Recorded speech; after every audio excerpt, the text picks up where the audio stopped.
नमस्कार, आप देख रहे हैं खबर उत्तराखंड। मैं हूं आपके साथ तन्वी। रुक करते हैं खबरों का, लेकिन उससे पहले नजर डालते हैं इस वक्त की हेडलाइंस पर।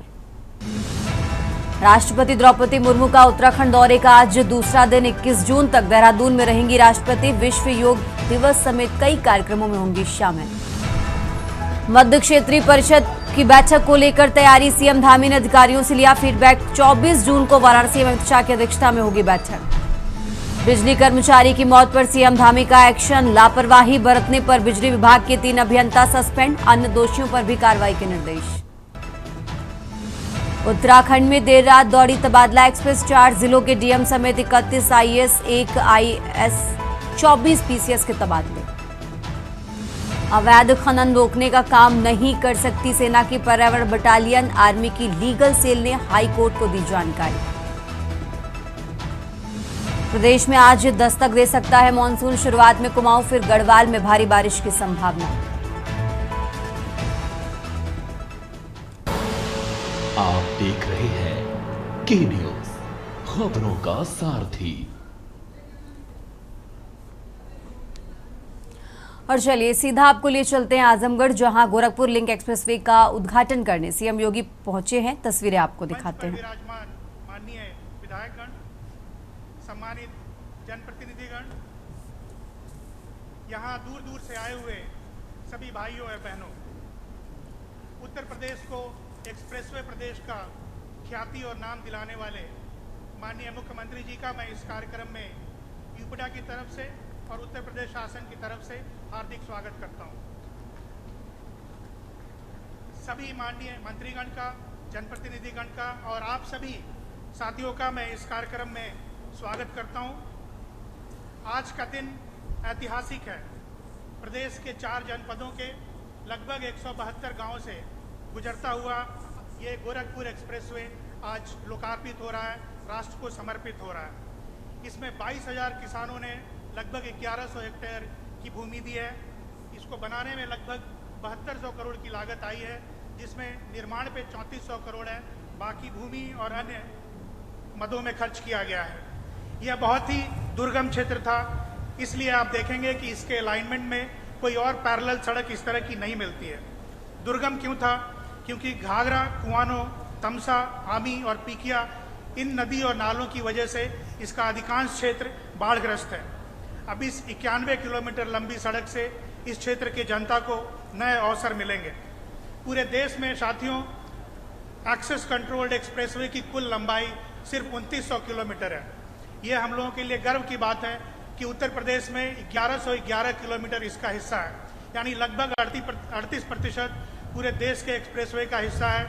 और आज इस 100 किलोमीटर, लगभग 100 किलोमीटर के एक्सप्रेसवे के जुड़ जाने से उत्तर प्रदेश का जो शेयर है वो 42% पे पहुंचेगा। साथियों, बहुत जल्द गंगा एक्सप्रेसवे की शुरुआत होने वाली है। उसके बाद उत्तर प्रदेश का शेयर 62% से अधिक होगा। यह सिर्फ एक इस क्षेत्र को रफ्तार देने की बात नहीं है। इन एक्सप्रेसवे के किनारे बहुत बड़े बड़े लॉजिस्टिक और इंडस्ट्रियल क्लस्टर भी विकसित किए जा रहे हैं। और अंबेडकर नगर में लगभग इसके लिए 1000 एकड़ जमीन अर्जित की गई है। गोरखपुर में लगभग 150 एकड़ जमीन अर्जित की गई है। साथियों, आज का दिन ये प्राइड और प्रगति का है हम लोगों के लिए, जब हम लोग सब आज यहाँ एकत्रित हुए हैं गोरखपुर एक्सप्रेसवे के लोकार्पण के लिए। ये एक्सप्रेसवे एक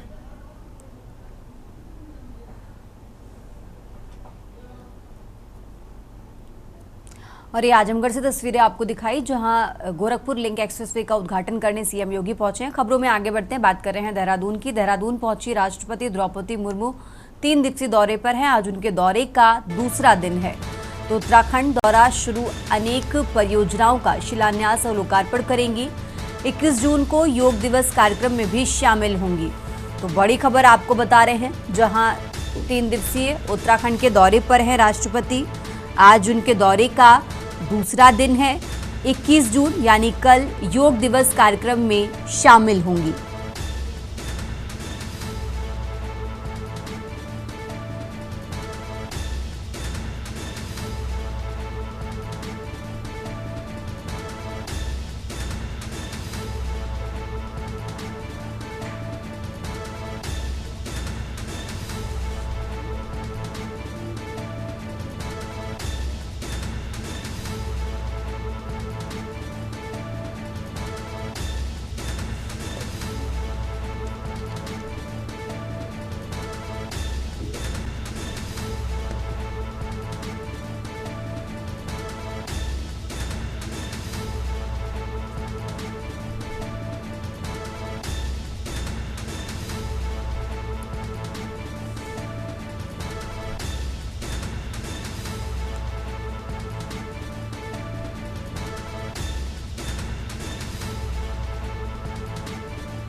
और अब खबर हरिद्वार से है, जहां पुलिस का ऑपरेशन लगाम बेअसर हुआ है।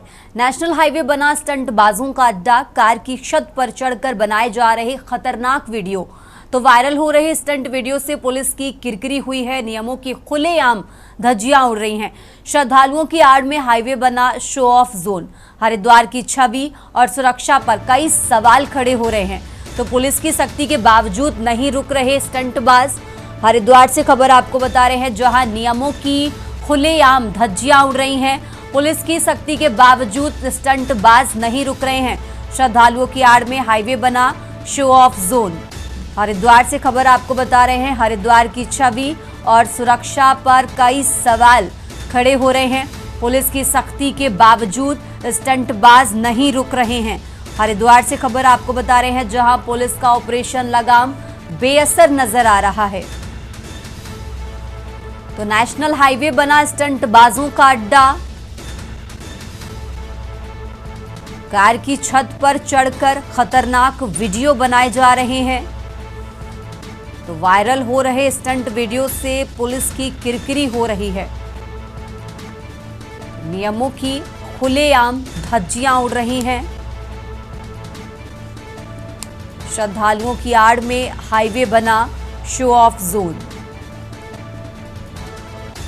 हरिद्वार की छवि और सुरक्षा पर कई सवाल इन वीडियोस के वायरल होने के बाद खड़े हो रहे हैं। पुलिस की सख्ती के बावजूद स्टंटबाज नहीं मान रहे हैं। तो पुलिस का ऑपरेशन लगाम बेअसर हुआ है। वीडियो भी आपको टीवी स्क्रीन पर दिखा रहे हैं, जहां कार की छत पर खड़े युवक इन वीडियो में आपको नजर आ रहे हैं। तो हरिद्वार का ये वीडियो आपको दिखा रहे हैं, जहां श्रद्धालुओं की आड़ में बना हाईवे शो ऑफ का अड्डा और उसका ये वीडियो जो वायरल हो रहा है वो आपको टीवी स्क्रीन पर दिखा रहे हैं। अभी तक इस वायरल वीडियो पर कोई कार्रवाई नहीं की गई है।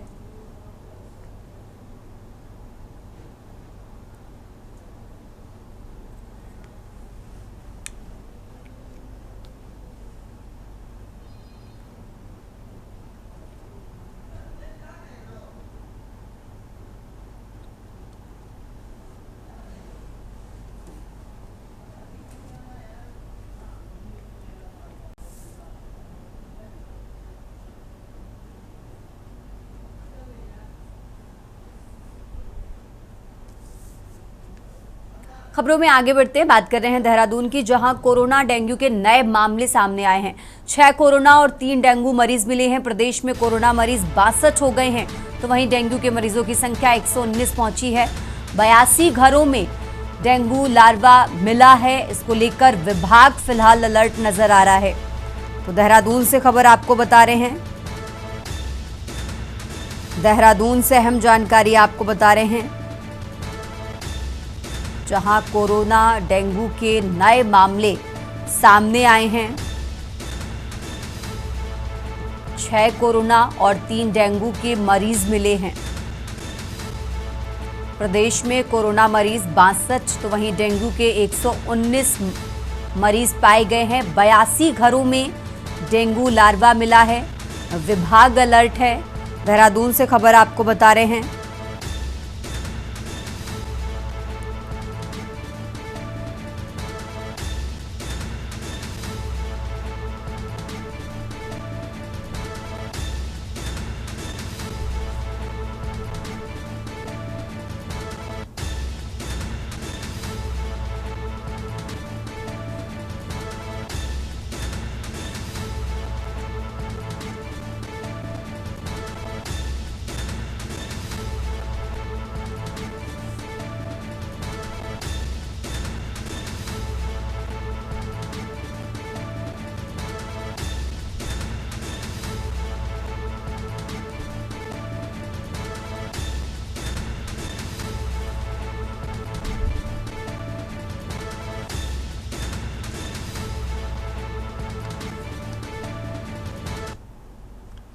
खबरों में आगे बढ़ते हैं। देहरादून के गोविंदगढ़ क्षेत्र में कांग्रेस पार्टी द्वारा बस्ती बचाओ महापंचायत का आयोजन किया गया।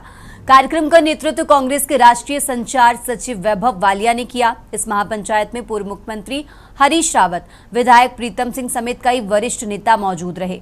महापंचायत में बड़ी संख्या में स्थानीय लोग शामिल हुए और अपनी आवाज बुलंद की। सभा में मलिन बस्तियों को उजाड़ने के सरकार के प्रयासों का विरोध किया गया। अपने प्रचार कर रहे मीटिंगों का अर्जुन भाई ने अपने क्षेत्र में प्रचार किया, प्रस्तावित कर दिया। कभी भी ये कांग्रेस जो है वो इस आवाज से मुखर नहीं उठा पा रही थी आपकी। आज कांग्रेस जैसा संगठन जो मुख्य विपक्षी संगठन है प्रदेश का है, बस्ती बचाओ महापंचायत में हम सब लोगों ने शिरकत करने का काम किया है और मैं समझता हूँ कि सरकार तरीके से मलिन बस्तियों को उजाड़ने का काम कर रही है। ये कानून के विपरीत सरकार आचरण करने का काम कर रही है। अगर किसी मलिन बस्ती को सरकार चाहती है कि उसको उजाड़ना है तो मलिन बस्तियों के रिहेबिलिटेशन की कार्रवाई सरकार करे और उनको उचित मुआवजा देने के बाद ही उनको अन्यत्र जो है शिफ्ट करने का काम करे। ये गलत है ना। आप जब मलिन बस्तियों को मालिकाना हक देने का ऐलान, उनको प्रोटेक्शन है, तुम उनको बिना कानून की उस जमीन को अध्याप्त किए बिना, ये तो नोटिस भी इनवैलिड है जो नोटिस दिए जा रहे हैं। ये नोटिस भी अवैधानिक हैं और हम इसका विरोध करते हैं। ये आतंक पैदा कर रहे हैं, हम इस आतंक के विरोध में हैं। रुक करते हैं अगली खबर का। एक बार फिर से भाजपा विधायक महंत दिलीप रावत ने अपनी ही सरकार के खिलाफ नाराजगी जाहिर की है। विधायक ने आरोप लगाया कि यूपीसीएल यानी उत्तराखंड पावर कॉरपोरेशन लिमिटेड में भारी अव्यवस्था है। उन्होंने कहा कि हाल ही में उनके विधानसभा क्षेत्र में एक विद्युत कर्मी की ऑन ड्यूटी करंट लगने से मौत हो गई, लेकिन विभाग ने कोई गंभीरता नहीं दिखाई। महंत रावत ने आरोप लगाया कि विभाग में टेम्परेरी एमडी और डायरेक्टर पैसे लेकर नियुक्ति किए जा रहे हैं। जेई और एसडीओ भी ऐसे लोग हैं जिन्हें क्षेत्र के बारे में जानकारी तक नहीं है। कई बार शिकायत करने के बावजूद एमडी ने कोई कार्रवाई नहीं की।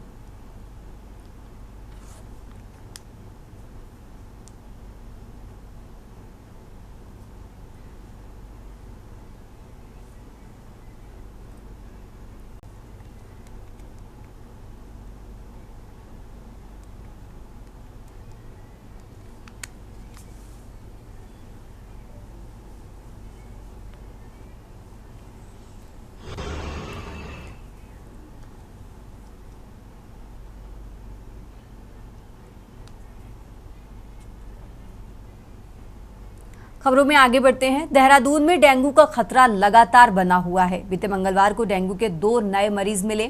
इनमें एक मरीज देहरादून और दूसरा बाहर से है। जिले में अब तक डेंगू के 112 मामले रिपोर्ट हुए हैं, जिनमें से 93 लोग स्वस्थ हो चुके हैं। फिलहाल जिले में 19 सक्रिय मरीज हैं। वहीं देहरादून मेयर सौरभ थपलियाल ने कहा कि शहर के सभी नदी नाले में लगातार फॉगिंग की जा रही है। वहीं लोगों के घर घर जाकर के डेंगू के लार्वा को नष्ट करने का काम किया जा रहा है। साथ ही साथ घर में पानी जमा न करने की लोगों से अपील भी की जा रही है।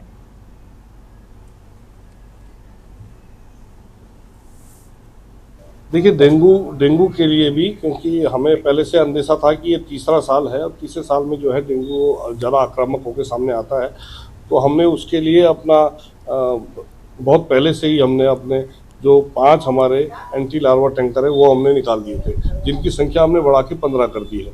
जहाँ जहाँ पे भी हमारी जल भराव की स्थिति होती है तो उन जगहों पर हमारे जो एंटी लार्वा टैंकर्स हैं वो अब वहाँ पे जाके और उसका जो हमारे जो दवाई है उसका स्प्रे करते हैं, जिससे कि लार्वा को पनपने में मदद नहीं मिलती है। रुक करते हैं अगली खबर का। 21 जून को अंतर्राष्ट्रीय योग दिवस मनाया जाएगा, जिसमें सरकार द्वारा अनेकों योग के कार्यक्रम प्रदेश में किए जाएंगे। साथ ही भाजपा ने भी योग दिवस की तैयारियां की हैं। भाजपा के महामंत्री आदित्य कोठारी का कहना है कि योग दिवस के लिए भाजपा मंडल स्तर पर कार्यक्रम करेगी, जिसके लिए पूरी रूपरेखा तैयार की गई है। मंडल स्तर पर सभी कार्यकर्ता और भाजपा के प्रमुख पदाधिकारी उपस्थित रहेंगे।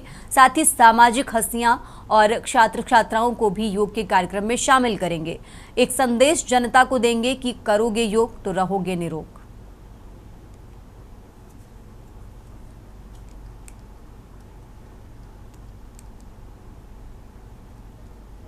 पार्टी सभी मंडलों में इसके कार्यक्रम आयोजित किए जा रहे हैं। पार्टी के वरिष्ठ पदाधिकारियों की ड्यूटी प्रत्येक मंडल में लगाई गई है और इसके अलावा जो प्रसिद्ध स्थान हैं उत्तराखंड के, उन प्रसिद्ध स्थानों पर भी कार्यक्रम पार्टी के कार्यकर्ताओं द्वारा किए जा रहे हैं। समाज में जो प्रतिष्ठित लोग हैं, जो पुरस्कृत हैं विभिन्न विधाओं में, उन सभी को भी योग दिवस के कार्यक्रमों में हम सम्मिलित करने के लिए आमंत्रित कर रहे हैं। राज्य सरकार में माननीय मुख्यमंत्री जी, माननीय मंत्रीगण, माननीय दायित्वधारीगण, माननीय विधायकगण, सांसदगण और पार्टी के वरिष्ठ पदाधिकारी सभी किसी न किसी स्थान पर योग दिवस के कार्यक्रम में रहेंगे और इसमें पार्टी के कार्यकर्ताओं के साथ साथ आम जन भी, स्टूडेंट्स हैं, मातृशक्ति है, सभी लोग जो है योग दिवस के कार्यक्रम में सहभागी बने।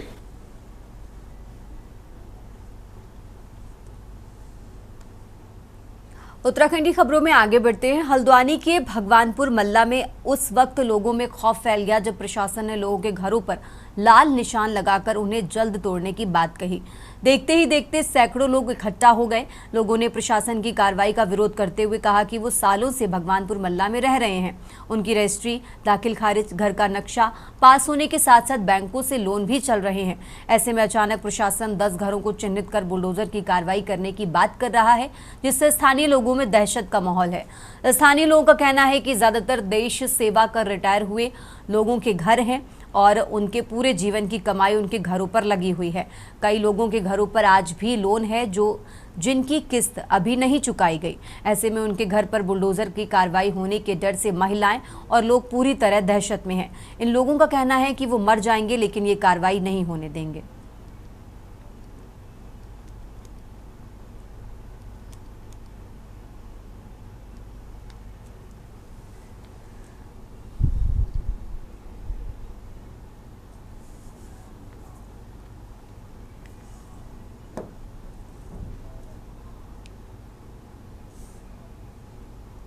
हमला तो पहले हमारा नहीं है, एकदम आए कल, एकदम गाड़ियां आई, भीड़ आई, हमने देखा घरों में रेड चिन्ह लगे हैं, देखा हमने तो थोड़ी देर में चले गए। आज आए फिर दिन में, फिर एकदम से जेसीबी लेके आए और करने लगे अपना काम।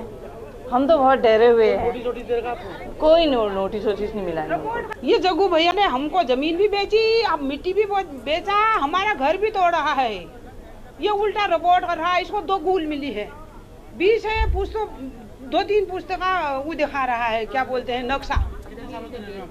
हमको हो गया यहाँ 15-20 साल हो गए यहाँ, 20 साल से रह रहे हैं। अब कितना भय का माहौल है यहाँ पे?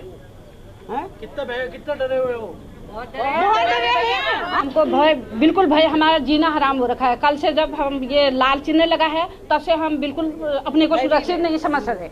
हमको बहुत चिंता, कब जेसीबी आई, कब हमको ऐसी धमकी दी जा रही है हमको कि कब, मतलब 3 दिन का टाइम है, तोड़ देंगे, ये कर देंगे। भैया एक फौजी आदमी होता है कि कैसे अपने बीवी बच्चों को पालता है, उसको सब जानते हैं। उसी तरह से एक आदमी एक करके, एक बूंद करके अपना जमीन ले रखी है, मकान बना रखा है, किस्त नहीं, अभी किस्त पूरी नहीं हुई मकान की, मकान को तोड़ने का आदेश मिला है। ये कहाँ का न्याय है? सरकार ने कैसे दाखिल खारिज की हमारे लिए? भाई साहब, ये ऐसा है, यहाँ पर जो 10 परिवार हैं, 10 परिवारों के लिए उन घरों में ये आप देख रहे हैं, ये चिन्ह लगा दिए हैं।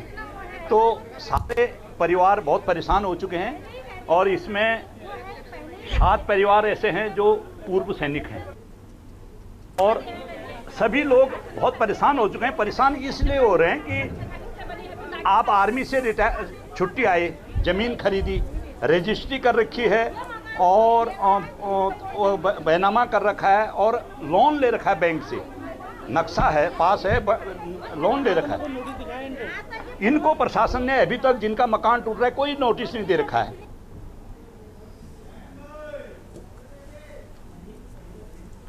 और अब खबर हरिद्वार से है, जहां जिला अस्पताल की जर्जर बिल्डिंग को लेकर जिला अस्पताल में तैनात मेडिकल ऑफिसर डॉक्टर विकासदीप बीते 4 दिनों से अनशन पर बैठे हैं।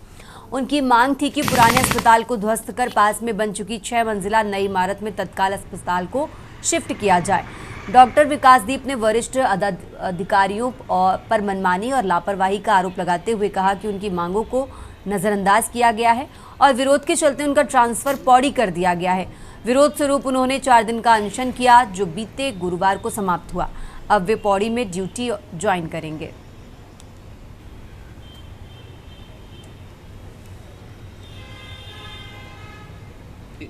उन कर्मचारियों मरीजों के हित में है। सिर्फ इतना सा है कि कुछ प्रक्रिया जो इसमें अपनाई गई वो सही नहीं रही, बात को ठीक से रखा नहीं गया, जिसकी वजह से मुझे लगता है कि शासन की तरफ से सही निर्णय नहीं आ पाया। यहाँ के पीएमएस की अकर्मण्यता की वजह से। मेरा निजी मैटर नहीं है, ये जो है सार्वजनिक ही है और सार्वजनिक हित में ही है। जो कर्मचारी जिन पर इसकी प्रभाव पड़ना है तो वो एक नहीं बल्कि 13 तो सफाई कर्मचारी हैं जो हमारे इसके, जैसे ही वो बिल्डिंग मानक के हिसाब से तो उनकी तो ज़रूरत ही नहीं रह जाएगी। देखिए, क्योंकि ये नीतिगत फैसला है और उच्च स्तर पर लिया जा चुका है और जो हमारा जिला अस्पताल है, मेला अस्पताल और CRW मिला के दोनों जगह चलाया जाएगा और जब तक हमारी नई बिल्डिंग जिला अस्पताल की नहीं बन जाती है। ये एक अस्थायी व्यवस्था है, कांगड़ नहीं हुआ है, ये जो है स्थानांतरित किया गया है। उनका सर दुर्गम क्षेत्र में जो चिकित्सक जाना है उनको प्रायोरिटी दी जा रही है, उनको रिलीज किया। तो ये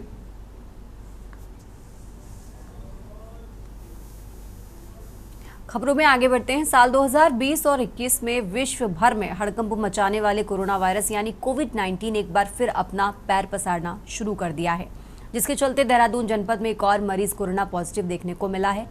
वहीं इसकी रोकथाम के लिए जिला स्वास्थ्य महकमा एक्टिव बोर्ड में नजर आ रहा है, जिसे लेकर देहरादून के सीएमओ डॉक्टर मनोज कुमार शर्मा ने बताया कि पूरे जनपद में कोविड के कुल 56 मामले देखने को मिले हैं, जिनमें से 46 मामले देहरादून शहर के अंदर के हैं। साथ ही उन्होंने कहा कि हाल ही में जो मरीज कोरोना पॉजिटिव पाया गया है वो देहरादून शहर का है, उसकी अन्य कोई ट्रैवल हिस्ट्री नहीं मिली है और इसी तरह कोविड के सभी मरीजों में सामान्य लक्षण देखने को मिले हैं।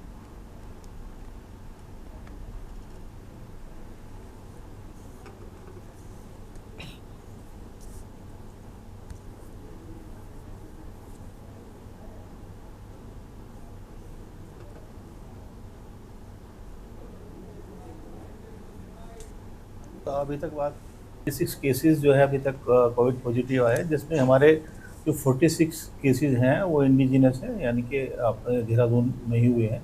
कल जो को मिला था वो भी देहरादून का ही था और कोई ट्रैवल हिस्ट्री उसकी नहीं थी और होम आइसोलेशन में है। माइल्ड सिम्टम ही सबको देखने को मिल रहे हैं अभी तक।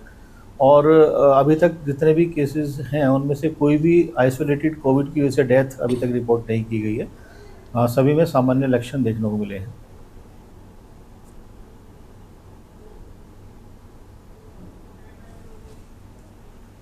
इस बुलेटिन में फिलहाल इतना ही। आप देखते रहिए के न्यूज़ इंडिया। आप देख रहे हैं के न्यूज़, खबरों का सारथी।